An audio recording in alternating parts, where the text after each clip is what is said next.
大家好，巴黎见。我们在巴黎等你们，随便来一支队友吧。我们巴黎见。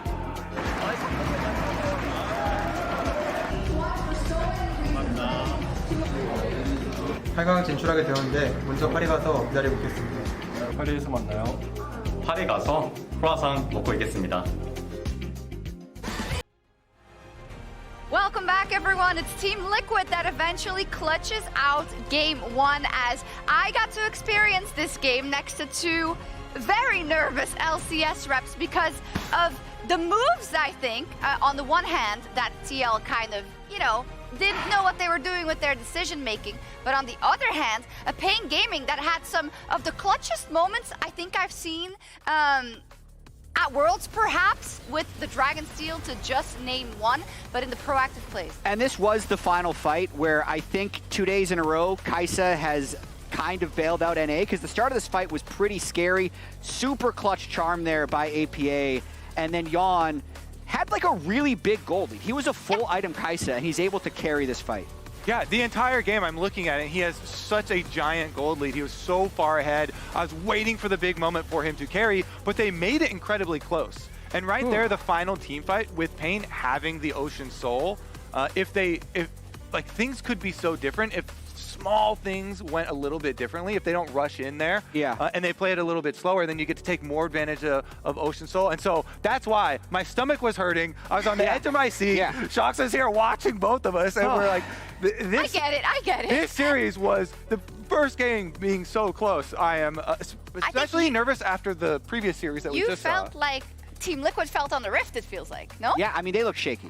Yeah. They look shaky at the start. They look shaky for pretty much this entire game. I'm hoping that the nerves hitting them and them getting through this game are going to let them be cleaner in Game 2. But this is some examples of the things that are happening. This is after Impact pulled off a nice move at level 1 to get a small advantage of the lane swap, nearly gets solo killed. UmTi smites 200 health early on the Mountain Drake, and it gets stolen. That eventually turned into a soul. And then there were fights after that as well, where it felt like they were fumbling a little bit. Yeah, I thought Wizer did a really, really good job on the Gnar for the majority of this game. He was a big threat. He kept on retaking advantage away from Impact, and Pain put a lot of pressure on TL. Probably as much possible pressure without fully taking the game. No, absolutely. And I feel like I was waiting also because we saw the Gnar was doing really well. And you saw the Wombo combo. It existed. It just, luckily for TL, never completely came to fruition because they shut the door with the Kai'Sa, which they had to do. Yeah, exactly. And that was, they like waited till the last possible moment to pull out a clutch team fight. They had been messing up so many of the other clutch moments earlier on, which is what got Pain ahead. And Pain had, you know, the good Orianna Nocturne combo you're talking about, picking off APA in the side lane, and, you know, constantly looking for these opportunities. A positive for me, though, I would say, aside from the bad smite that UmTi had, I think UmTi played a good game. Yeah. He was creating a lot of action early. He was getting a lot of picks in side lanes. And I think especially when he was targeted so heavily in the ban phase with the Sejuani ban, as well as them kind of self-banning Skarner, but just not being able to be on a tank jungler. Maokai got banned in the 4-5. He was the creator for them for most of the game, I thought. Yeah, he's the one who got APA all of the money early on the Ahri. It is a patented combo because it really does rely on the Vi always starting it off. And he was the one that got so many picks started for them.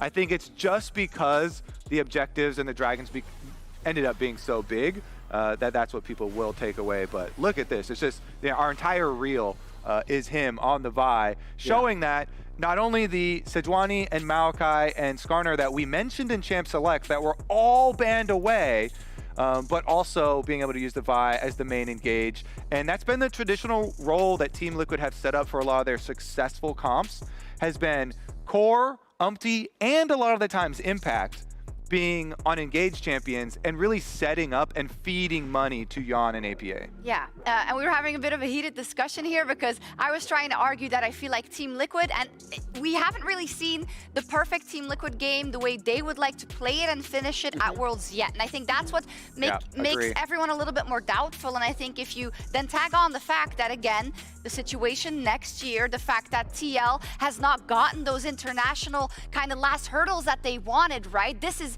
kind of the farthest you could be away from it because you're in the 0-2 is making them make this mistake. Do you have faith that this was just a game one situation?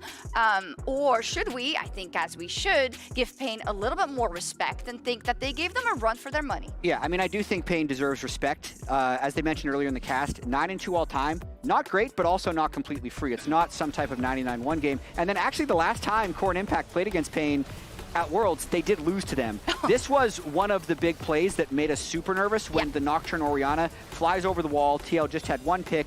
Again, if Yeon doesn't last hit this Baron, we're having a very different desk segment right now. So Pain played such strong defense in this game. Even though they lost 5 of their turrets, they held that shell for like 10-15 minutes and almost pulled their way back in the game. And that play right there, I love from Pain so much because they use the control ward over the back of Baron Pit to bait in UmTi and Impact for the Ezreal and Orianna combo, and them deleting both UmTi and Impact right there is what got them such a big opportunity. Yeah.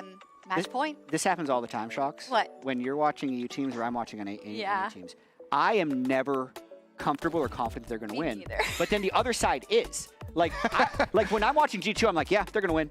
And you're just like a ball of nerves. And I feel like it's exactly the same thing, depending on what perspective you're watching the games from, because that game one was incredibly tense for me. I'm sure it was incredibly tense for Kobe as well. I am like massively more comfortable going into game two, though, only because they were able to get through that struggle.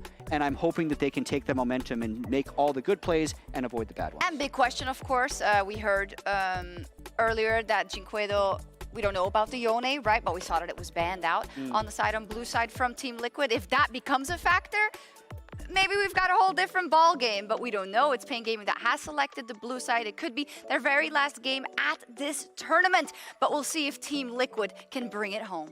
Oh, well, I'm there. Can I, no, it's this way. Can I pat Jat's head? Welcome back, everybody. What are you trying to pat Jat's head? There we go. the analyst? All right. It was a good analyst. Sorry, Kobe, I don't want to. Thank you, Flowers. It's so big. You give him a shoulder up, you know? I don't know the right way to go. Anyway, welcome back to our game 2 of Team Liquid versus Pain Gaming. Game number 1 was a battle. And honestly, the last fight was pretty explosive. And I feel like that game still could have gone either way, considering the gold lead compared to the soul advantage that Pain had. It felt like we were heading straight to a high noon showdown at the Elder Pit. Team Liquid ends up walking away with a win, but Pain Gaming definitely had some high points in the game as well. Yeah, I mean, it was just barely that TL were able to scrape that out. Honestly, from some heroics from Yeon, which I think he is just deserving of so much credit. You're very excited. Yone banned. Yone banned on red side. They banned it on blue side too, so I'm not surprised. It's a world's miracle. All right, I'm just saying. But either way, you know, Yeon got a lot of criticism, and I think rightfully so for his performance last year at Worlds. I don't think he was really able to get much of anything done. You know, he didn't have any big games that you kind of look back to and remember. Yeah. He was kind of a passenger in a lot of those games, and he has improved so much from last year to this year. It really is incredible. Even in a run where TL are obviously disappointed where they are at, he has had some very bright moments. I don't think he has really been a part of most of the kind of like big oopsie moments or mistakes. He's been really consistent. He's been very impressive so far. Yeah, it's a very similar trajectory to what we saw from APA. I feel like the APA story ends up taking center stage most of the time because he came in late in the season last year. They started with Yeon and Harry, then it switches to Yeon and APA. APA also came out much more of a like a trash talker, much more of a big personality compared to Yeon, and so his glow up ends up becoming more prominent. But Yeon has improved so much. He really was the deciding factor in that final fight in Team Liquid being able to end the game. And let's go ahead and see how this game differs. But that's why they're going to ban away the Kaisa, right? Make sure that Yeon doesn't have that same impact in the last game. Now, I still think that buy Ari for UmTi APA was a big proponent for their success, so I wouldn't be surprised to see them try and log that in on this rotation here, but kind of surprised to see the Jax ban come through because you saw really the surprised. details. It was not looking so hot. No, I mean, he did about as much damage as the supports in that game. Wizer was really running him in the 1v1, you know, had more impact in the team fight, so I'm pretty surprised that got banned out. All right, so the bans here in this first round, it's Ziggs, Jax, Kaisa banned out by Pain, Aurora, Yone, and Lucian banned out by Team Liquid. First pick of the draft is Nocturne for Pain. I love that. I feel like it's such an impactful champion when played well. CarioK going to be piloting that one again. This time around, Team Liquid first picking the Gnar for themselves, taking it away from Wizer. And do they take away the Orianna? Do you just deny that combo here? Because Orianna is still a perfectly good mage just by herself in the mid lane. And with the Aurora taken away, those have kind of been the two combos that we've seen Nocturne paired with. But UmTi going to go back towards the Skarner and say, hey, look, if you're just going to jump on me, I'm going to impale you in place. Yeah, I'm going to be really interested to see, what kind of combo they go for. If it's Nocturne Orianna, you also go towards the Kennen, which is considered a strong early matchup into the Gnar, and also does pair really, really well with the Nocturne. So I think there's definitely some options there. There's lots of strong pairings, but looking like it is going to be the Orianna. UmTi obviously going to be piloting the Skarner here.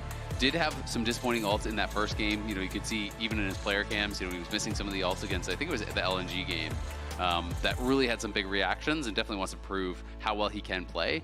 But that being said, his early games have been very strong. I think across all of the games that TL have played at Worlds, UmTi has really been a difference maker. He was able to be a part of the first blood in mid lane in both of their first two games, was a big part of getting APA fed in the last game like they were talking about on the desk. So I do think overall his level of play has been pretty high. All right, Renekton versus Gnar. You can't get much more of a classic top lane matchup than this, I feel like, at Worlds if you look back throughout the history books. But that's going to be the name of the game here in this second head-to-head between these two teams. Wizer piloting the Renekton, and it looks like it's APA's Neeko coming back onto the Rift. We did see him pick this in their first game here at Worlds. He had a pretty rough game on it, but we've seen some pretty brilliant performances from him on it in the past as well. So I think the NA fans out there are hoping to see APA Neeko back in form here. Yeah, and I think it can work out incredibly well for them, especially when the composition that wants to try and jump in on top of you. You buy a lot of space for what should be a lot of firepower in behind it. But at the moment, sure, you've got some damage from the Gnar and the Skarner, but it's not enough to really facilitate what I think you need right now. So I am looking at a heavy late game scaling carry here for Yeon to try and really bounce up and bring up that damage level, so then in the fights you've got that to rely on. Honestly, I think if Ezreal's not banned now, he'll probably just go Ezreal from this spot. Yeah. And we'll see, how he's going to be able to perform on that. But yeah, this is kind of two parts of that LNG loss where they had two players who were getting a lot of criticism, APA and UmTi, both playing the exact same champions here, so looking to make good on that. You can see, though, that TL is kind of showcasing that they want to go heavier on the dive. That's what the ban on Xayah is telling me. So will be interesting to see what the final ban here is from Pain, if they're actually going to ban away the Ezreal and try to deny that from Yeon, potentially. Yeah, I'm curious if they end up with some sort of even delving further into that Gnar engage with the Renata or something for CoreJJ, but I do think you actually want a little bit more of that potential setup engage, like an Alistar or the Rell. Poppy also banned away says that chances are they're eyeing up a Rell for themselves here on Pain Gaming side, but we'll have to see if they're going to get down into that, as I don't think the Jhin's what you want here. Honestly, as you said, the Ezreal or something along these lines that can play heavy in those team fights would be great. Jumping back and forth between a whole lot of different stuff. It's going to be Ezreal or Varus. Kalista and Poppy banned out by Pain. Ezreal or Varus is the only ones I'm believing. Yeah, Ezreal is kind of what I figured pretty early on, just kind of knowing his playstyle. And when you're looking over and you're seeing Nocturne, well, you don't want to play something like a Varus, really. It's so dangerous into that. So yeah, you just get torpedoed. Exactly. In this way, it's still very difficult, though, because you can't really flash the Nocturne Orianna combo if they time it well. The Nocturne's always going to follow you after that flash. If you flash after he arrives, the Nocturne Orianna combo has already gone off. So it is kind of unavoidable damage if it's perfectly timed. But obviously you have that range, you have that safety, and you have potentially the follow-up into the backline. Okay, well, we've got the Jhin locked in for Chitan, and the Rell will be taken away from CoreJJ this time. Kuri will be the one playing that. What does Core want to play into it? I expect an engaged champion here. Yeah, I think it's going to be engaged pretty much 100%. I do think that Skarner can work on a flank, or Gnar can work on a flank, but all of these champions in the first three are better as follow-up engage, I think, than primary engage. So I do think grabbing Leona makes a lot of sense here. Leona hits an ulti, Leona hits an E, everyone else kind of piles in. You have that follow-up, of the E from Neeko, of the stun from that Skarner. And that's going to be the name of the game, is really, can TL get to and pressure dyNquedo and Chitan? Because I think that is really where you're going to get the success. If the Neeko ult is only hitting frontline, if the Gnar ult isn't able to get into that backline, that's where I think they're going to struggle. I also think there is a window where you can try and just play through this mid-jungle and punish dyNquedo. Just say, look, that combo falls apart if you've got no damage on this Orianna, so let's just try and focus her down early. You've got good lockup with the Neeko, great follow-up from a Skarner that come in from multiple different angles. It could be the point of contention for TL.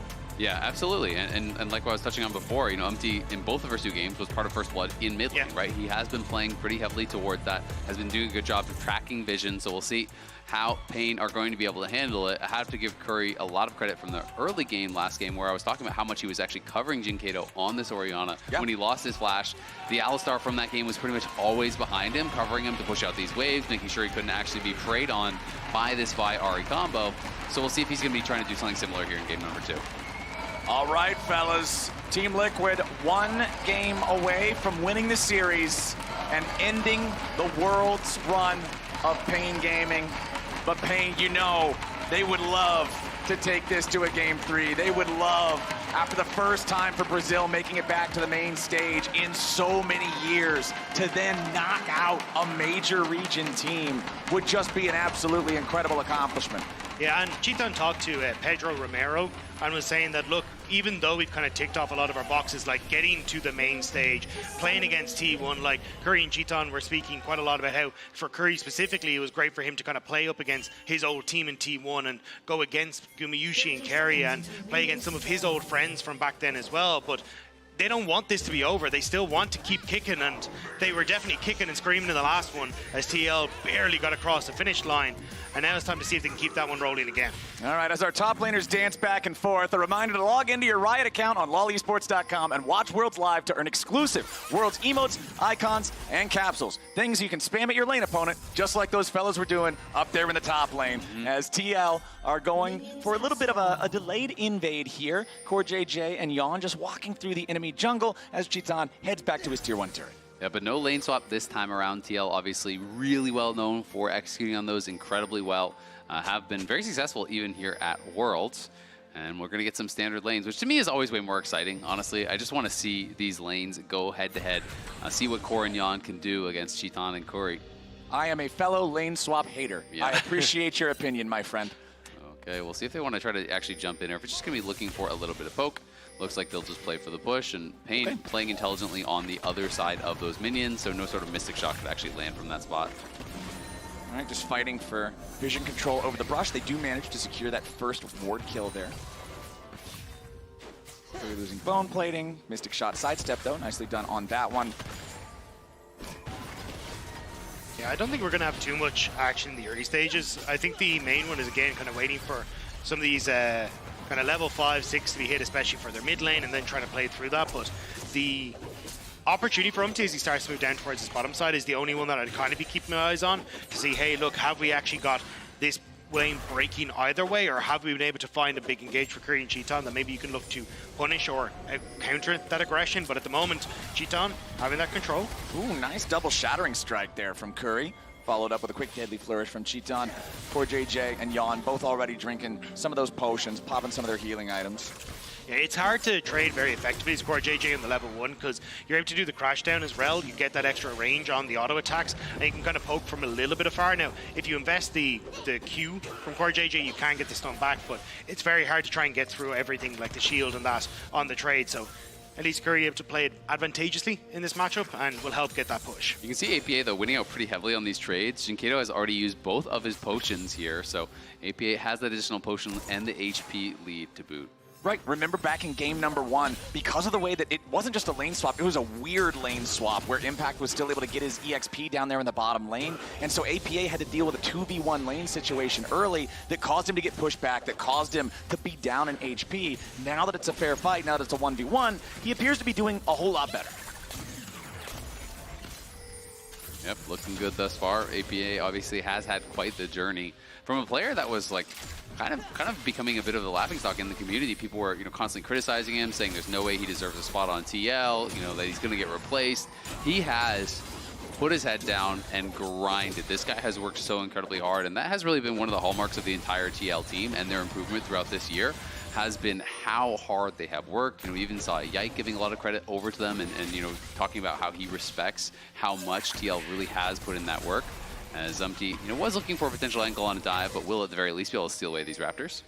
on the opposite side for Pain Gaming, this was supposed to be a squad that in theory was almost like a super team, bringing in Cheaton and Kuri this year. This was the addition that everyone looked and said, oh yeah, Pain Gaming is going to MSI, but they couldn't quite get it right for spring. But now coming in towards summer, this bot lane has been so good for them, and even now at Worlds, Cheaton and Kuri have been having a great time. Ooh, hold on, CarioK having a flash away from the Tangle Barbs, otherwise APA could have set it up with UmTi for a kill. And I think it's also been really, really fun watching Cheaton in Champions queue. People are giving so much credit to him, hyping him up. He's actually really performing well, so well individually. And he's just such a fun player to watch because he has this extremely aggressive play style there where he's looking for these 1v1s. He's trying to dash forward. He's trying to make space and create problems for the enemy team. Force them to try to look for some sort of ability to outplay him instead of just sitting back and waiting for a mistake. And we can see there, he's able to force out the barrier from Yeon. Top lane also going better than it was in game number 1 for Team Liquid. Ooh, nicely done from CoreJJ there, throwing out the Zenith Blade, forcing a flash from dyNquedo. This is also really nice considering our mid laners are about halfway to level 6 for dyNquedo, nearly all the way there for APA. No flash on an Orianna. If you have the setup here on the Neeko for a Pop Blossom and Skarner driving through a wall, lots of kill potential. Yeah, it's also worth knowing that UmTi is going kind of that more scaling route here. He is going grass, which pretty much always means you go with the Heartsteel Sterix build. Yeah. And that is much slower to turn on than kind of the other option, which some people just go Zeeks or Locket or those types of supportive items.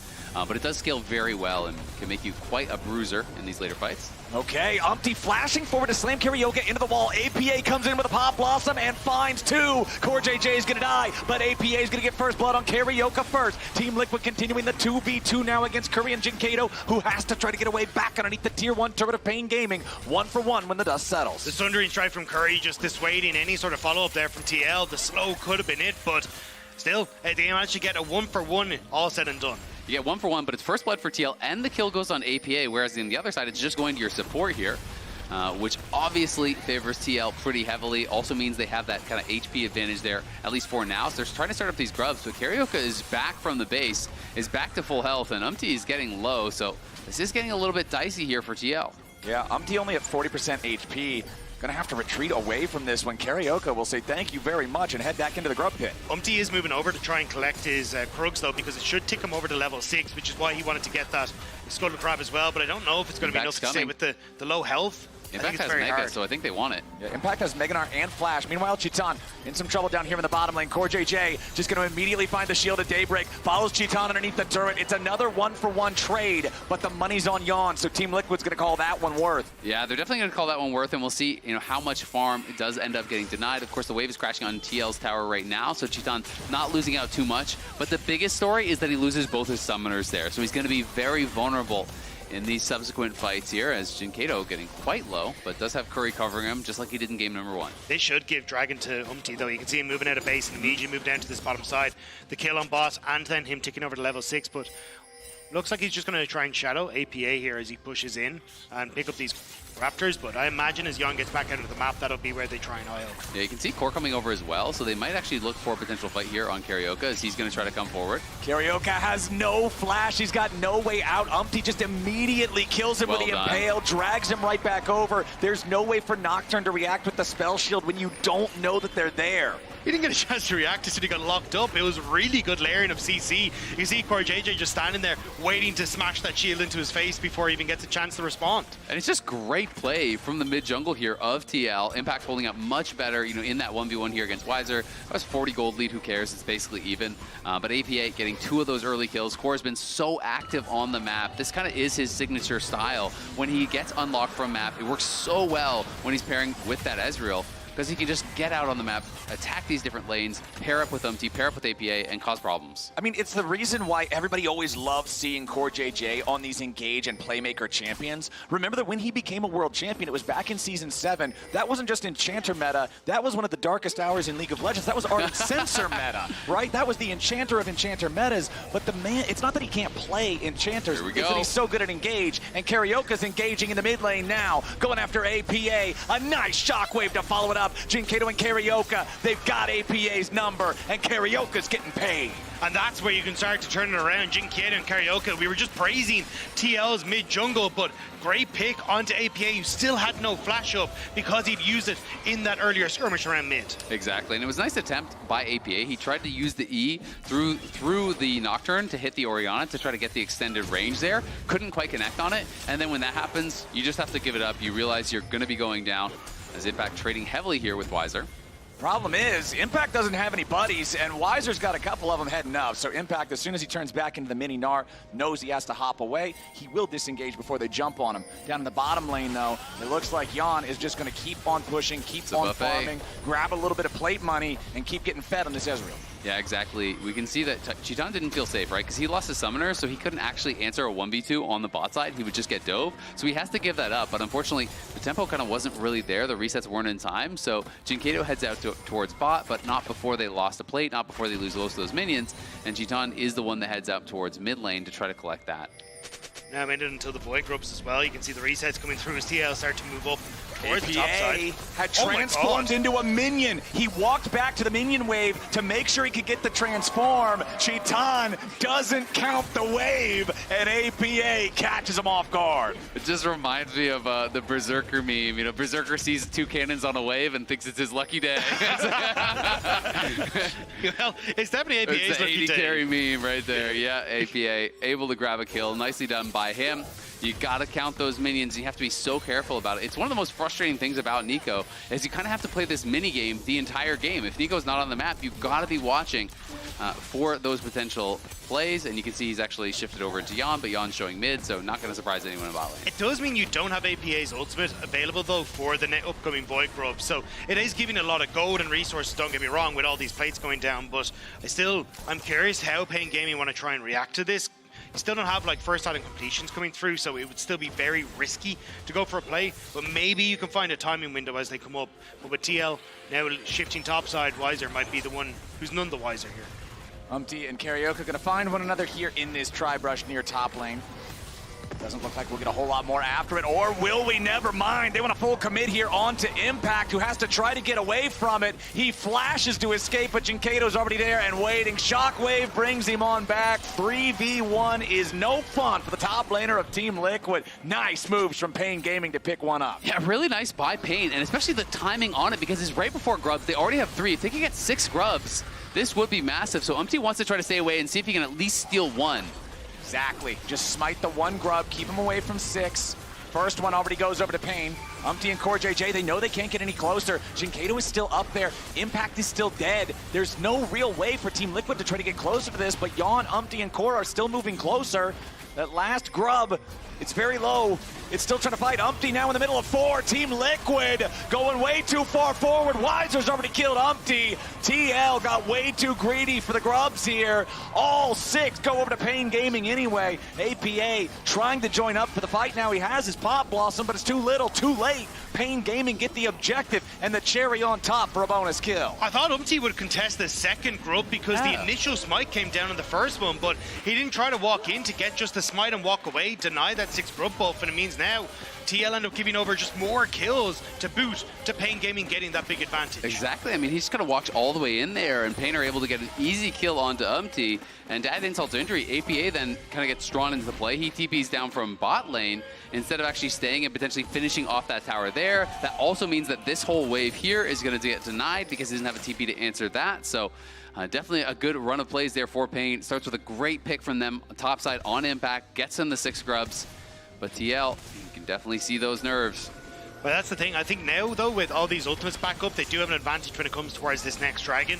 But Pain, honestly, maybe just give it up and go, hey, look, we can start to take some more of these plates while it's still available. Use that 6 grub buff and keep control over mid. TL looking to pick up Wizer, return the favor here on the top laner. APA and UmTi working together again. Flash out from Wizer to avoid the angle into the wall from UmTi, but a nice use of the Impale drags the Croc back into the Pop Blossom. And there's your damage for APA. And one of the problems there from Wizer is he actually missed his slice, so he didn't get the reset on the E. He didn't have slice into the dice. If he actually had that, I think he would have been able to create enough space to potentially get out, but he flashes then E's, so ends up being a situation where they're able to chase him down. Now, though, Pain trying to look for a topside play. You can see Jhin's even moving up. CarioK, after impact, knocks him down to half HP. Deadly Flourish to follow it up. Keep the Gnar locked up there, but Impact has a wave to give him the extra distance and the hop away. So, you've got CarioK and dyNquedo trying to knock down the tier 1 turret. Meanwhile, Dragon secured by TL. No steal away this time. But it does mean that TL are going to be faster back out on the map. The reset from APA, but Yeon Not Nicely just done. shifting away, but shifting away slightly to the side, so he's not where the Deadly Flourish would naturally aim. But here's the thing, APA's now back out into the map, doesn't have that ultimate available, but the resets for Rift Herald are there, and see the time mirrors that are here for Pain Gaming, they've still got to try and get back out, so TL could look to potentially sneak this away, but I don't know how confident they are on where Pain Gaming are on the map. And look at the gold advantage here for APA, very ahead once again, like last game, even more so this game. Has the Storm Surge, going to be working towards that Proto Belt, so will have a very strong 2-item power spike. That makes it a lot easier to get that backline access, and we'll see if he can find those critical ultimates, because Neeko is so feast or famine. You hit that perfect ult, you do so much damage. You miss it, they all flash out. All of a sudden, it can be an easy teamfight loss after, because you don't really have that much in your kit besides the ult. The downside, though, is there's very little vision for APA to try and make these plays. TL, Yeon ended up moving down to pick up blue buff. CoreJJ was trying to sync up with UmTi, but he was clearing out his camp, so Impact needs to be the one that draws members of Pain Gaming down here, as now mid control will give TL the space they need on towards the objective. And that quick trade back and forth between Chiton and Yeon. Yeon used the barrier there to make sure that he didn't lose excess HP. So that summoner spell is down for this Rift Herald fight if Pain decide to fight for it. Rift Herald's already going to be started here by Team Liquid. They are on top of a ward that has not been cleared, so Pain Gaming know what's going on. They're using the TP. They want to bring dyNquedo up here. They want to fight for this. X-Flash from Kuri doesn't really find a whole lot of anything. Wizer off to the side. CarioK jumping in the middle. Nice shockwave. It's Team Liquid in trouble. His impact is already dead, but a nice two-man impale. Drags a couple back the other way. Wizer from the other side going in, looking for the angle for the pincer attack on Yeon. CoreJJ barely getting away. A double kill back to APA, and Yeon is ready to fire. Wizer takes UmTi out, but there's 3 dead on both sides. That was such a close fight.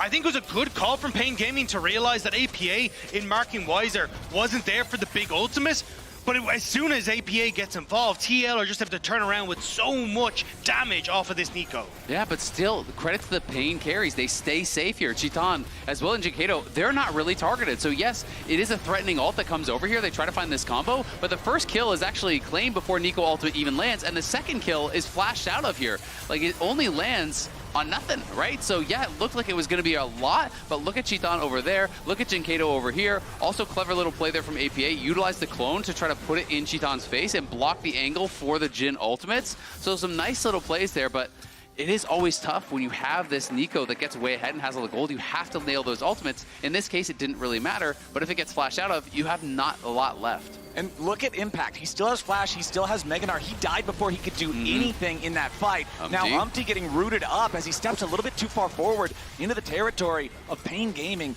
Loses about 1/3 HP there on the Skarner. Team Liquid up 1,000 gold, but it's really not a whole lot 17 minutes into the game. They are going to start the Rift Herald up here again. Down in the bottom lane, it's Yeon and Wizer, but Wizer has an Unleashed TP to join up in the fight here in the topside river if he needs to. So it looks like Yeon's just going to follow him in case that Lizard tries to use the teleport. Impact's ult is not going to be available here. Gnar is going to expire. Pain had vision on that, so maybe they're going to look for a fight. Core sees him, though. Herald is low, but it ain't dead yet. Paranoia popped. Rift Herald still at about 2K. TP. A lot of damage comes out with a Magnet Storm engage coming out from Kuri and Pain Gaming. Yeon's going to be killed here with the very start. His Impact has to walk away in mini Gnar. Wizer still with a Dominus locking him up, and Team Liquid with some critical errors has already lost 2. They're about to lose 3. Impact is dead. APA staying alive just a little bit longer. He's trying to hold the line. He goes in for the Pop Blossom. He wants to turn it around, but everybody else is already dead. There's no follow-up, and UmTi whiffs the Skarner ulti again. Massive moves from Pain Gaming. Yeah, Pain is showing up huge, really understanding where they are strong, when they are strong. This combination with the Orianna and the Nocturne is so incredibly powerful, and they're just spending all their resources to dodge damage from APA. As long as they don't get caught in a big Neeko ultimate, there's really not a lot of DPS left in this kit here. So they get straight in on Yeon, they lock him up fully. Yes, he had flash, but at this point you're too low. It's not even worth trying to waste it. They did a really good job to find this kill. They know Impact was not in Mega and couldn't have any effect. Also, great TP ward for Wizer, right? Ends up zoning APA away from a lot of that, and then they're able to force the play on towards the side, and then at the very end, their APA turning into the minion to avoid that last shot from Chitan. At least nice heads-up play, but it's kind of a very slim silver lining on the play. And it is APA using his flash there. He did trade it with Chitan, so Chitan is not having that flash now as he went for that ultimate, as they were sieging that mid lane tower. Gold very, very even here. TL do have that 2-dragon lead right now. It is going to be another Ocean Soul game, but Pain is first to the area. And you can see both the TL jungle and top are up towards that top lane. So it's just going to be a trade, and they're going to see if they can get 1 or maybe even 2 towers here. Yeah, I think they're fishing for the tier 2 because dyNquedo already securing that bot one. They kind of need another turret to make this valuable. Chitan is going to move over with Kuri, but I think they should still be able to get it with just the amount of TL members that are there. I'm surprised Impact didn't just ride it straight into the turret, to be honest. Yeah, it would have been a lot faster for sure, but they will at least get that second charge. We'll see if they can finish it off, but Impact did just use his hop to actually just for the attack speed. Yeah. Now he doesn't have it. Now Impact's in some serious trouble. CoreJJ wants to step up and help him, but Impact's gonna die before he can even transform. Tragedy after tragedy for Impact, as now Chitan grabbing another kill on CoreJJ. It's Yeon. It's the inverse. It's no a way. It's deja vu. We're back in the same Yeon spot stole we the were. dragon. Wow. There ain't no way, man. We thought Yone was broken. It's Ezreal this whole time. What can junglers do? Press mic. Junglers hate him. This one trick. One Simple trick. I cannot believe that Impact uses either, though, in that spot, man. It's right on vision. They see you. Yes, you do get the attack speed buff. That's why he does it, but he just E's to try to finish off the tower, and it's an easy engage and a kill. Impact now 0 and 4. 2.4 thousand gold behind Wizer. Again, really getting outplayed by his counterpart. But this is the steal, and this is actually massive. So again, yeah, just Smite was available, and he doesn't want to use sometimes the Spectre client is wrong, but if it was up, that's a big oopsie. And another flash force there by APA. But this is the thing now. So for TL, look, that entire topside play went completely awry, but having 3 dragons now, 1, you can either just hope for a steal from UmTi, but 2, you can also start to play elsewhere on the map and make things very uncomfortable for Pain, who have to every single time start to contest you, because if you end up with like trying Chitan to poke you off of an Ocean Soul, it's just not going to work out well for you. Very important purchase done now, though, for Wizer. Sterix gauge completed on the Renekton. Renekton with Sterix versus Renekton without feels like an entirely different champion in the team fight because you can full send into the backline, be this massive space creator, this massive disruptor that everybody on the enemy team has to protect their carries from. Yeah, and Gnar on the other side, we haven't even seen him be able to get any Mega Gnar. It's a nice ult over the wall. Nice impale from UmTi to find Kuri there. Drags him back over the other side. Yeon wants to follow and gets the kill. Now Team Liquid looking for a little bit more. They force the flash out of CarioK. He has to avoid the tangle barbs there. And they get his ulti too, so great moves there from TL. UmTi finding a key pick, pulling him back over the wall. So the thing about Skarner's ultimate, if you pull somebody over the wall like that, no matter what, they must then spawn on the same side of the wall as you. Yep. Even if you don't move, they've got to be on the same side of the terrain, and it makes it so easy to follow it up with the immediate wall slam after. They layer the CC. Yeon is fearless, hopping over to follow it up with the damage, and Team Liquid get a really needed pick. I didn't know you played a lot of Skarner. Oh yeah, I dabble. Okay, yeah. And Team Liquid right now is still dabbling with a very close game.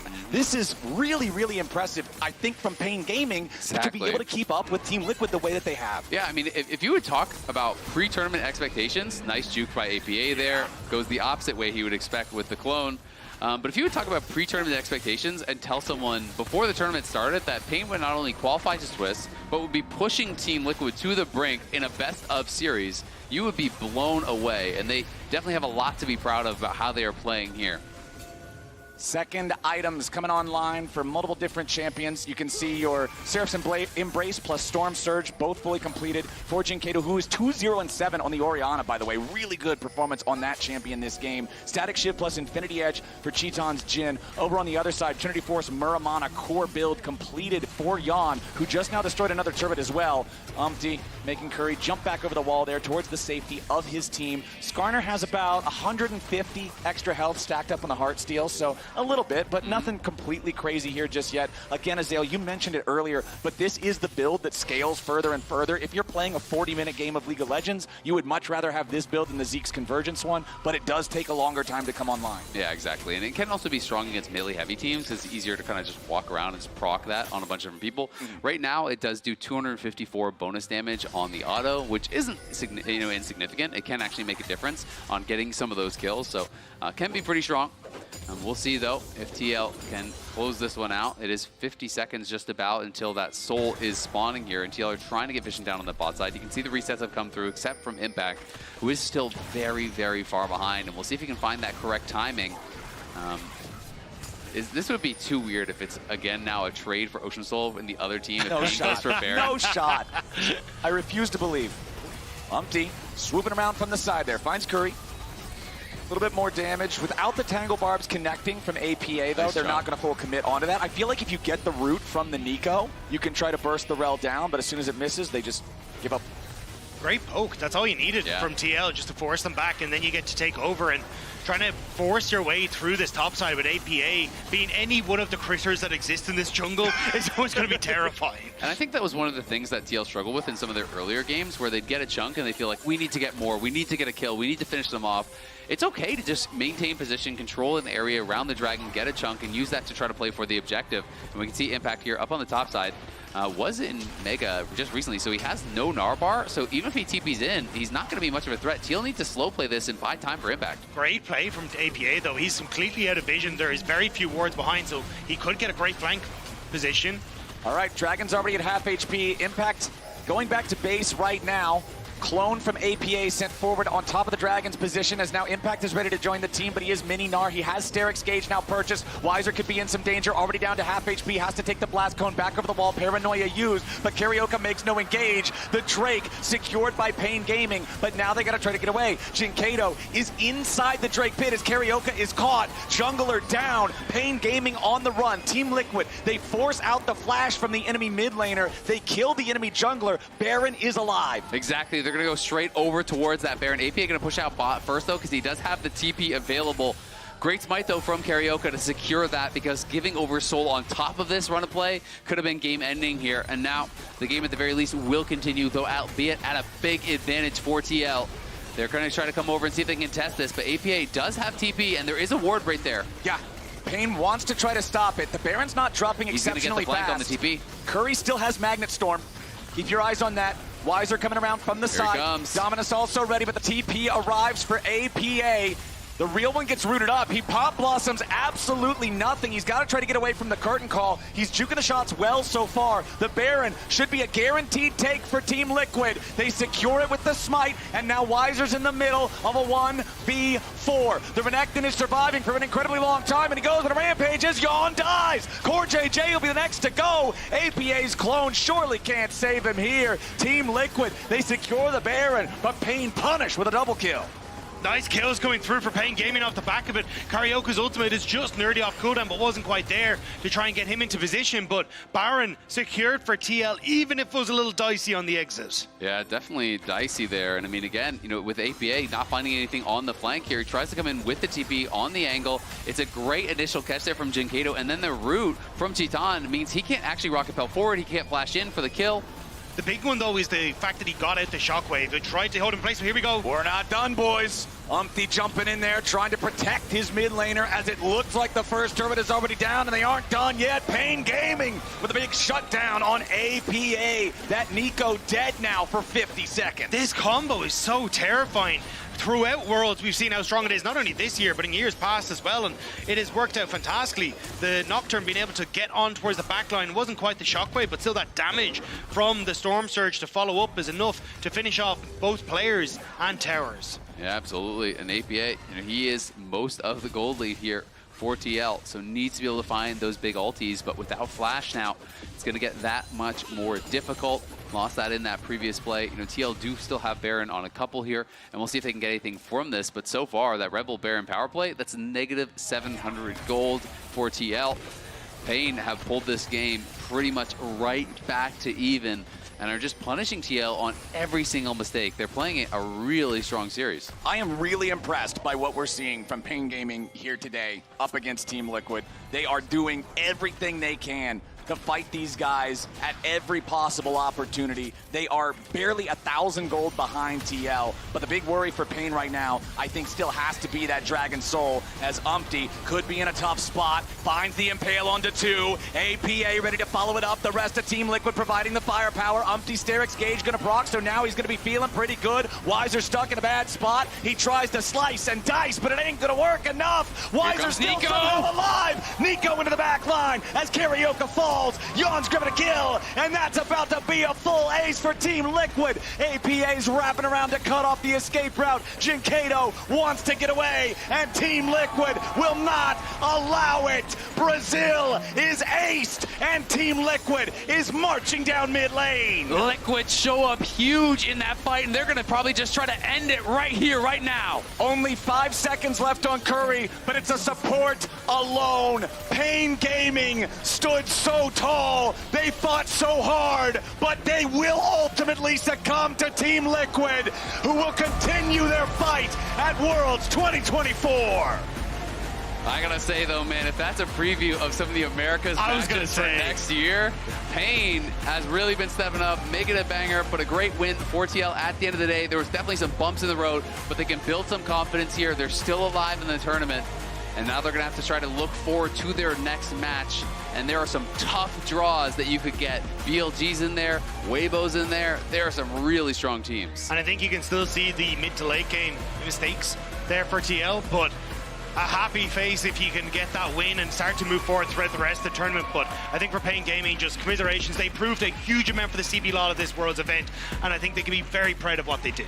Absolutely. Pain Gaming, they can leave with their heads held high, qualifying for the main stage, pushing Team Liquid to the brink, but they will be the second team eliminated now from the main stage at Worlds. Team Liquid, their journey continues. I'm not cursed. What do you think? Your curse is broken. Let's go. Let's go. Yes, let's go. That's nice. You can thank TL for that one. Claps for Pain as well. Claps for Pain. Yes, absolutely. That was scary. What a close affair. I mean, so many kind of clutch moments. I think top lane, that was phenomenal for Pain in the series as well. But I think for Team Liquid, I see this as you're on a stairway to what your potential is, the things that you've shown your whole year, right? And this was a very, very necessary victory in order to get back to being able to show that versus the teams that you weren't able to beat in the best of ones a few days ago. Completely agree. There's a lot of points in this game that they'll look back on and know that they absolutely cannot repeat these mistakes against the teams they have in front of them. The draw that we are going to have is very, very scary. And if you have stuff like the That's a like the mic falling down off of your face, That felt like some of their plays, actually, yeah, throughout the series. I'm thinking of like, okay, so Impact had a bunch where Impact was having a very rough series. Wizer was playing really well, got the better of him, but also the Grub fight where you can tell the communication is Impact is going to revive soon and he has teleport, so he'll come back in, so let's take the fight after. But UmTi goes a little bit too soon. UmTi just kind of walks into them, and it's stuff like that. Some of these plays where you can tell what the play is going to be, but they rush it in some fashion, and it's different players at different times. And yeah, there's definitely some points where we cannot make errors like that moving forward. Lessons were learned. I hope so. Yeah. It's so. God, the emotions make it so difficult to talk about in a coherent way, because on one side, I want to believe that they are better than this, but they also 2-0'd, right? I shouldn't expect too much more, and there is a lot of stress in the environment, but it does not lead me with a lot of trust going into the next stage. I do believe they are better than this, because that's what they've shown all year long. Kind of like what Shox is saying, they have built up this expectations because of their good performances. Yes, and CoreJJ did as well, and he's standing by in the Verizon post-game interview. Team Liquid advanced with a clean victory today against Pain Gaming and CoreJJ. Thank you so much for joining me after this series. Thank you, thank you. Tell me about this series and the mindset you guys were in coming in today. We know our brothers, the American brothers, are good, so we prepared well, but game was like harder than I thought. Okay. Yeah. And I've heard so many good things about Team Liquid and the fact that scrims were going really well, although we know that usually scrims going well doesn't mean that stage is going to go well as well. What have been your difficulties so far? I think our hands are not working well, so we need to tell our brains that like do better. All right. Yeah. Do you feel like your hands are following your brain now? Is everything fixed? Well, I think we need to some stretch, All make right. our blood working well on All our right. body, so should be better. Great tips. I'm going to ask for hand stretching advice after that. Something that I've noticed watching you play Champions Queue is that a lot of pro players and fans agree on the fact that you may be one of the best shot callers in the West and in pro play, actually. Can you talk me through your impact leading the team and what makes your shot call better than others? I would like to say this one, like after winning like Asian team, but after having a little bit of disappointed series by myself, like it's very hard to say how much impact I did on the game because it was not that good game. Is there anything that you would like to improve upon for the next stages, and if so, what? I will just go back to practice room and then play some solo queue. All right, better hands, brain functioning, play some solo queue, standard workout. I know that in the opening teaser, APA was actually saying that you need to reignite hope for LCS. Do you feel like you have a lot of responsibility with Team Liquid at Worlds? I mean, FlyQuest is in the 2-1, so once they lose 2 more games, we're gonna be the last hope. All right. I hope you guys can keep some teams, though. I love the interview. Thank you so much, CoreJJ. Thank you. Congrats on reaching the next round. We'll see you in a few minutes after the draw. And that's all for us here on this side of the stage. We'll be right back for the draw show in just a few minutes. Thank you so much. He's really funny, CoreJJ. Effortlessly so. We've got Yeon here with us as well. Congratulations. Thank you. Stressful? 1 out of 10, how much? Maybe 10. Okay. Yeah. Oh, okay, good. Not that stressful, but like a little bit worried that we're gonna get knocked out by another minor region this time around. What was stress before the series versus stress now? To be honest, more than stress, it was like worry that it might happen again, like the return of last year. But more than that, I really wanted to win, so it like cancels out a little bit. Yeah, it does. You also stole a dragon. So did Titan, though, in the first game. And thanks to the reliable Cisco network, we had not 1, but 2 Ezreal dragon steals this series. Were you like, okay, I'm going to give it back to him in that second? So actually, he was hitting the dragon for such a long time. Yeah. I was watching it because it was on the crab. Yeah. I had full vision of it, so I was just eyeballing it for like an entire 25 seconds. I'm like, hey, what if I do that to him again? Perfect. Nice. Yeah, very, very nice. This was great because I think Impact had just died in the top lane and it was looking really bad. And when we were watching on the screen, just on the corner, I see like, oh, Yeon stole dragon. And I felt better about it for a split second. I feel like both games, I was just sitting here watching like on the edge of the couch. I was getting so nervous after, some of the mistakes are happening. But I kept being like, all right, Yeon's going to save us. That's why we had to get you here. Like the Kaisa game, when you were so rich, like what were the comms all game long? Because you were the only one I was looking at. I was like, please, he is going to take over. You were like, by the way, you ended like almost 5,000 golds ahead individually. Yeah, so I really wanted to fight, but I didn't really like give an example of how to fight because their comp is very hard to like actually siege towers against. So we were just playing the map. Like Cora and everyone else was just talking about the side waves because that kind of game is way more side lane reliant, and I just kept moving back and forth to find something. Not very easy, but just a lot of gold. Nothing that was used. What about the call to take Baron and give the Dragon Soul? So we were actually just planning on one-shotting it and then fighting them, but we couldn't really get. I don't think we positioned well enough to punish them after they took it.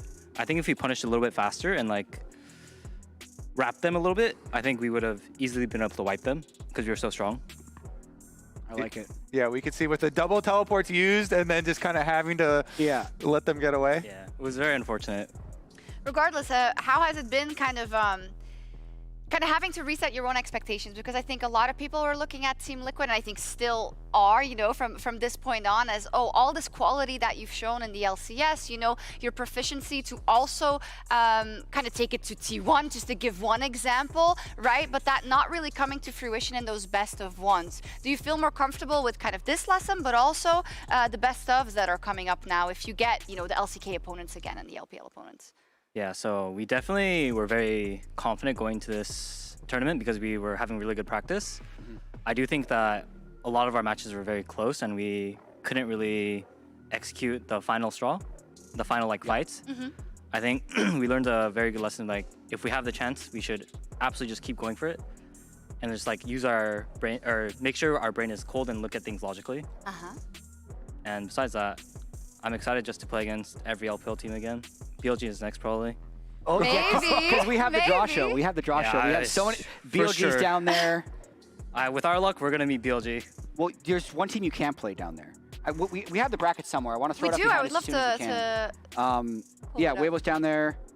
We also have Fnatic down there. Yep. Fnatic is down there. We meet our brothers again. Gam is down there now. We got PSG down there. We got Gam there. Okay, so we got Fnatic, BLG, Weibo, PSG, So it could be really good or really bad, basically. Well, you have a 25% chance of getting an LPL team and a 75% chance of getting Fnatic, PSG, or Gam. Yeah. Yeah, so like... Because you can't play Weibo. So like T1's going to beat TS, then we're going to beat BLG, then we're going to meet TS. Yes, okay. So we're basically going to run through the entire LPL bracket. Wouldn't you like to just take down the EU second seed on your way there, though? I mean, it'd be much more funny if we met every single LPL team. It'd be like the T1 of last year, but the inverse, like you lose to all of them. Maybe you lose to all of them this time around. Maybe you don't meet TS. I know you've beaten Fnatic twice this year, but isn't it kind of hard to beat a team like over and over again? Yeah, I think they definitely didn't show what they were actually capable of when we were playing against them. So maybe this time around they can actually show how good they are. I'm hoping with you, man, but I don't know. He said that they could. He didn't hope that they will. Yeah. It's interesting, though, because we, of course, have the 2-in-1 pool draw coming up as well, and you have some things that can't happen, right? So, like, G2 cannot draw HLE, but there's a lot of strong opponents aside from that. I think a lot of fans are wanting that Fly Quest G2 matchup really, really badly. I almost think like it's a trap, you know, for either side. I mean, I feel like we've been denied our NA versus EU, hype matches so far. They're about to appear. I want them now. Yeah, I want to get them both. Fly G2, TL Fnatic. Get us both. Let's go. We have like 10 seconds left. What's your prediction of who you're going to play? I think we're going to play BLG with our luck. Oh my God. I'm going to say it like again. unjinx it by saying it. I get it. Yeah, we're going to play Fnatic. Okay. Okay, cool. They're going to play Fnatic. I'm ready. Let's see. It's time for the draw show for the next stage of our Swiss stage. I'm so nervous.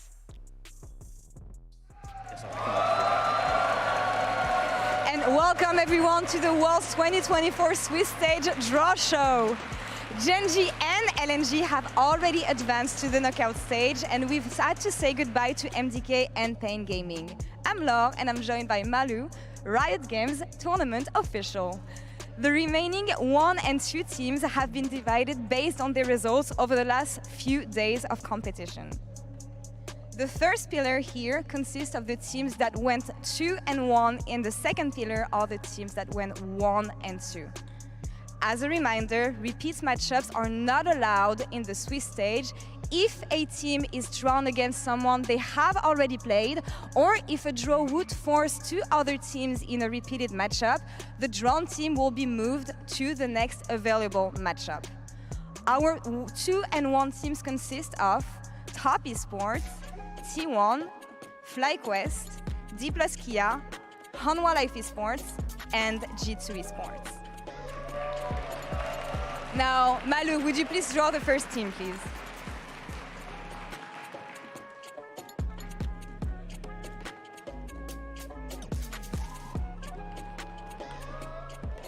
Z plus Kia.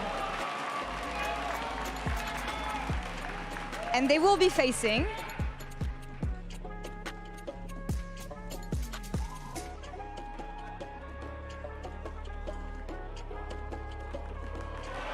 Top Esports. Now for the second matchup, the first team is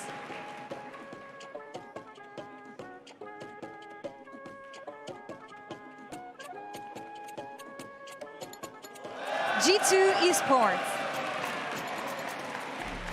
And their opponents will be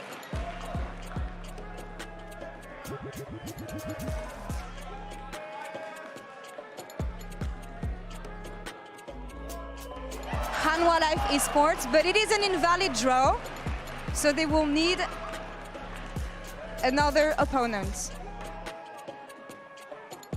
Now, for G2's opponents,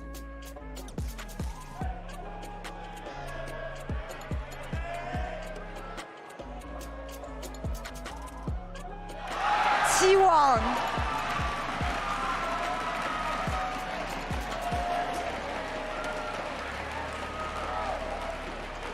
Now for the next matchup, for Hanwha Life's opponents,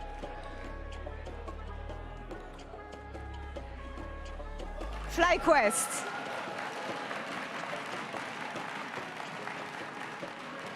And now for our 1 and 2 teams, Fnatic, Bilibili Gaming, PSG Talent, Weibo Gaming, GAM Esports, and Team Liquid Honda.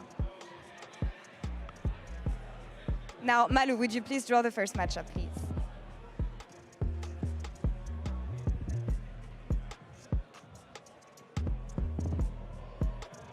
Team Liquid Honda. And they will be facing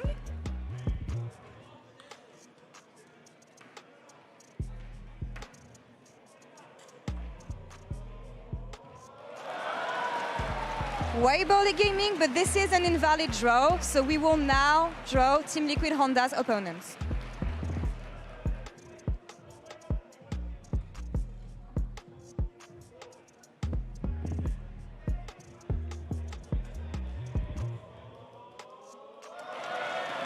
GAM Esports.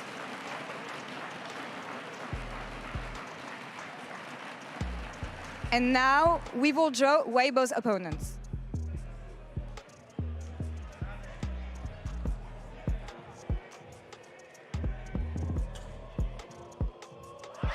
Fnatic.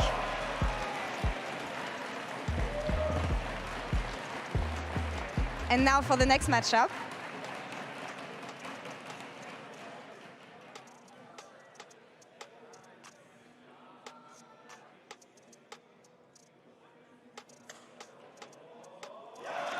BLG.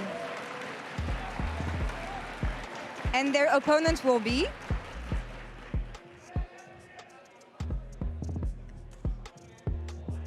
PSG Talent. Here are the matchups for round 4 of the World's 2024 Swiss stage. Round 4 will be played over the next 3 days, October 10th, 11th, and 12th. 3 more teams will advance to the knockout stage, and 3 more teams will be sent home. Remember, League officials will confirm the order of the matches tonight. Be sure to follow us on LAAAAesports.com to see the schedule as it is locked in. And that's all for us here on this side of the stage. We'll see you later. Bye-bye.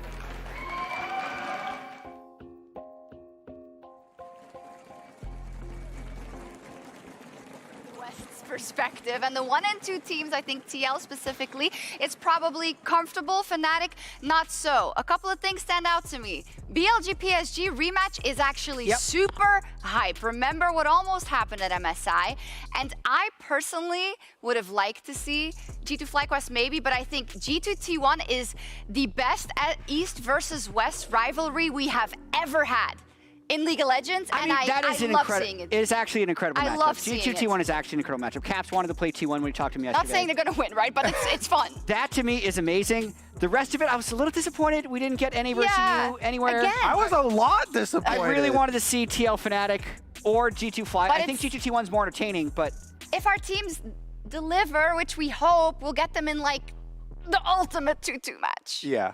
Maybe. Exactly. We've still got a good NA EU in store for us, maybe. Yeah. Are you saying if G2 loses to T1, then they'll get a 2-2 against TL? Yeah. You want that? No, FlyQuest could lose, and then they would be up against Fnatic. Yeah. Don't put words in my mouth. But G2 could absolutely lose to T1. I mean, that's all they've done the entire year. Your point is really good though, because that is the one with so much history. Is the G2 versus T1 matchup. So we're a bit salty that we didn't get any NAEU direct matchups, but that one is really good. I do agree. Obviously, you want the best chances, and I think for both of these teams that would have been the case, right? I mean, it's a GAM versus TL elimination game rematch again. Like this is the team that eliminated them from the script from Worlds last year, and they just did it to GAM to Mad. So it's like the reason that this is like a disappointing draw for me is because I still feel like the sentiment is GAM free win, man. But like literally they're 2-0 for eliminations of Western teams. And we just had Yeon here thinking about it already. I didn't want to do that again. Yeah, he was thinking about it before this series, so they're definitely going to be thinking about it before that series. It's like something that's hard that you don't get credit for, which is you know, not a good combo. No, and I think the kind of the side effect of it being G2T1 was, of course, that we got HLE FlyQuest, which is really hard. A very, very difficult draw, gotta say. Yeah, our chances are not that great. This is the 2-1 bracket, it's fine. Yeah, it's fine. It is the 2-1 bracket. And then DK test. Which, you know, I think this is a good draw. I've come around on it. No, I've actually come around on it. Because I think TL will win. And even if FlyQuest drops down, then we'll still have we're just going to have a lot of chances to make it out. Which I like. I like it being a little bit hopeful. I think out of the 1 and 2 bracket, Fnatic got the short end of the stick. It's a hard matchup for them. It's a hard matchup for them into LPL teams generally. And I think they've shown a lot of mid-game issues, right, at times. And macro over pushing and whatnot, and you're going up against a team that has not had a perfect record, but G2's game versus them was by no means an easy goal after that early game even, right? So I think this is super difficult, and for Fnatic this is really now it's put up or shut up, right? So but it has the potential to be so exciting, right? Does. If they can get it together, and especially like focusing on the draft and the tweet that this type of stuff that we had. Tweet? Yeah. And then the pullback? Yeah. I mean, if they can figure everything out and focus up for this match, I feel like that match has the potential to be a banger. Yeah, absolutely. Every single one has the potential to be a banger. What was also a banger was our first best of 3 of the day, but unfortunately for Mad Lions Koi, it was the end of the road here at Worlds, and we have an interview that was banked earlier today from Lore with Elyoya in the Verizon post-game interview. And we're back backstage with Elyoya. Thank you so much for joining me after this series. First question, what was the main difference between the first game and the rest of the series for things to end like this? I would say game 1, we had a really comfortable comp that we are really used to. And game 2 and 3, it was also comps that we were usually playing, but not sure what happened. I feel like we were not in the same page. I'll have to rewatch. Right now I'm out of words for it, but yeah, I think we were just not looking at the same. I remember many times that they were just catching us and we were not playing for anything, so it felt a bit weird. Did you feel like from play-ins to the match that you played today that you had a hard time readjusting or finding the right approach? Did you guys feel lost as a team and felt like you had to change things constantly? We had to change the playstyle coming from play-ins into here, because basically with the way we were playing we wouldn't beat any Asian team, and at the end is what we are playing for. Like, being honest, we don't really care if we win today and we lose tomorrow to Weibo Gaming. What's the point? Like, you're still out of playing, like, of top 8. So we try to adapt and play a style that we are really not used to, but that we believe is better to beating the Asian teams. Obviously, when you're trying new things and you're doing something different, you're gonna play worse. And I think today we really showed it that we played way worse than we would do before. But we believe it's the way to beat the Asian teams, and again, we would do it again. Like, we would rather lose like this than beat them and go out in this next round. And I feel like it's something that I respect and that a lot of people respect about MDK is the fact that you keep on saying that you want to learn. If you fall, you fall. That's how you learn, and that's how you get back up, actually. And when I consider your project at the beginning of the year, bringing in 4 players who did not have any LEC experience, bringing them to Worlds. I feel like you guys learned a lot, Yoya, as a team and even for you as a captain, would you say so? For sure. I think, unlike this last week, I would say we improved so much. And I think one of the best proofs of it is game 1. I feel like we never closed a game so clean like we did in game 1. So that is proof that we are improving. Obviously, it was not enough today, but we know it's the way. Yeah, and sends a really positive signal for the future for Mad Lions and for MDK, for me, honestly, when I consider all the success that you guys found this year, even if the road stops here. What are you proud about when it comes to this year? And if you have a final message to fans who've been cheering for you? Well, I'm proud of the work I have put in. I think it's the year I have worked the most. And, well, all the hours that we have put, I think I'm really proud about it. So, yeah, I would stay with it. I think coming into the next years, we're going to show a much better face because at the end, this was our first year together. So I'm really positive about it. Thank you for making us believe that anything is possible and that you can make magic if you trust in each other. Thank you so much, Yoya. Thank you. Actually, a really interesting interview, especially the point that he mentioned about feeling like they wouldn't be able to beat the team at the next round, so they have to change their style. Because I think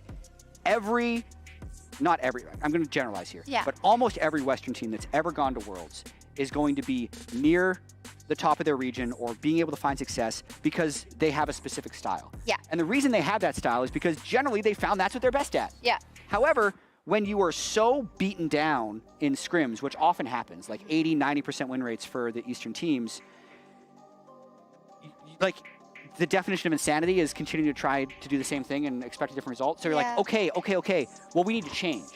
But like a lot of the time, if they had changed that, they probably wouldn't have even made it to Worlds in the first place. No. So like, I absolutely understand the reasoning of let's play champions we're not comfortable with because we just feel like that could be the only way. It's like you're just in desperation throwing something out and hoping it comes back to you. And for what it's worth, it actually has worked a couple of times in the history of all these sports, but it's rare. But the greatest, successes of Western teams have been when they stuck to their own styles. Yep. Even if you're getting beat down, it's really hard test. But it's really hard because like, okay, let's just keep going and just hope it works. Yeah, and we've had so many teams. I've had so many NA rosters come back and tell me the exact same thing that he just said as the reason of, oh, that's why we copied the meta. That's why we are like trying to follow in the footsteps of those LPL, LCK teams. But if you think about the peaks of G2 and the peaks of the Western teams that had the most success, they're the ones that are sticking to their style, and they're the ones like making other people think, oh, we should be shifting. So it's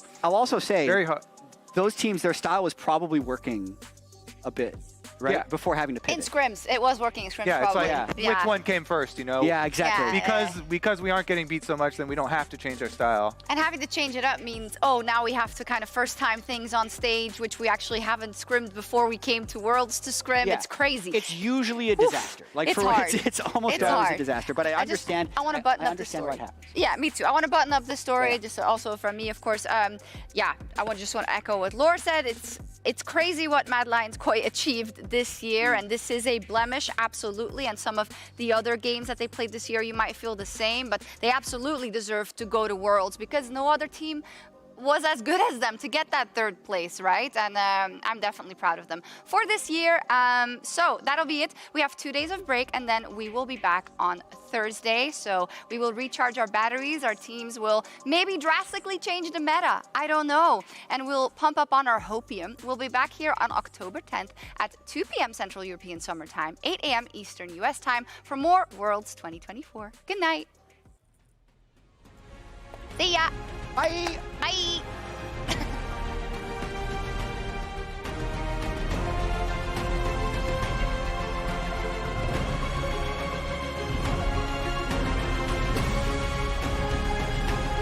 Don't overthink, but think, okay? In the game, you need to think, but don't overthink. Okay? Guys, just think, but not think a lot.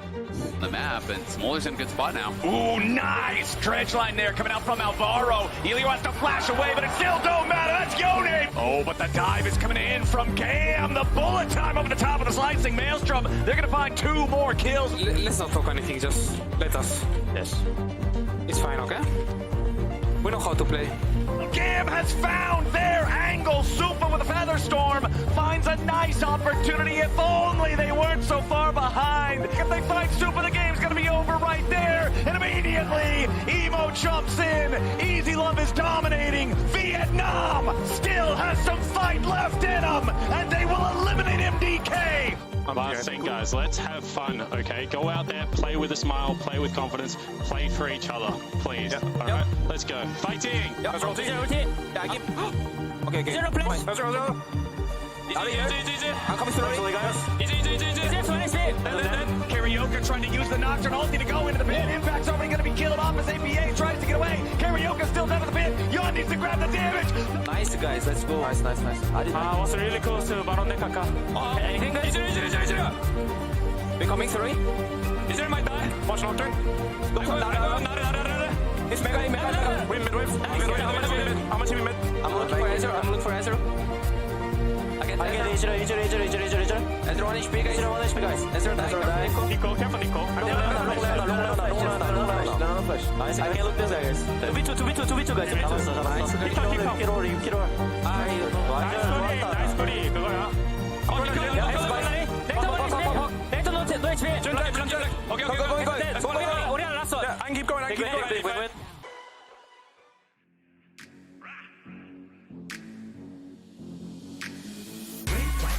Just how this would been a bad man since days since when? Since the beginning.